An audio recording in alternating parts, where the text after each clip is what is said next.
ரேணு, எங்க வீடு ரொம்ப பெரிய மாடி வீடு. நாங்க ரொம்ப பெரிய பணக்காரங்க. அப்போ வந்து யானை, குதிரை, நிறைய எங்களுக்கு வேலைக்காரங்க எல்லாருமே வச்சிருந்தோம்.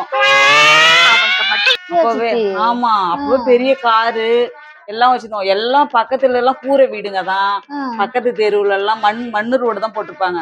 ஆனா எங்களுக்கு நாங்க வர ரோடு மட்டும் எங்க வீட்டுக்கு மட்டும் நாங்க சிமெண்ட் ரோடு போட்டிருந்தோம்.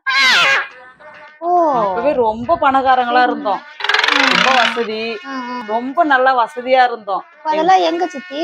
இப்பெல்லாம் எங்களுக்கு சலிச்சு போச்சு. அவ்வளவு வச்சிருந்து ஒவ்வொருத்தங்களா தானம் பண்ணிட்டோம். நாங்க அப்படியும் தானம் பண்ணீங்களா? ஆமா, ஒவ்வொருத்தரும் ஒவ்வொன்னு தானம் பண்ணிட்டோம். அவ்வளவு வேலைக்காரங்க இருந்தாங்க. ஐயோ, பால் வச்சேன் ரேணு, நான் போய் நிறுத்திட்டு வந்துடுறேன். நான் நல்லா கதை சொல்லலாங்க. ஏமாமா, உன் சொன்னதெல்லாம் உண்மையா? அதெல்லாம் பொய்மா. அவங்க பக்கத்து ஊர்ல, அவங்க எல்லாம் பக்கத்து ஊர்ல ஆடு மாடுதான் மேய்ச்சிருந்தாங்க. அப்ப அந்த வீடெல்லாம் இல்லம்மா, ஒண்ணு கிடையாது, ஓடு கூட கிடையாது. சும்மா சொல்றாங்க அவங்க. அப்ப அந்த காரு வண்டி எல்லாம் அதெல்லாம் சும்மாங்க, அதெல்லாம் கிடையாது. அதெல்லாம் வேடிக்கை பார்த்த கூட்டம். அதெல்லாம் வந்து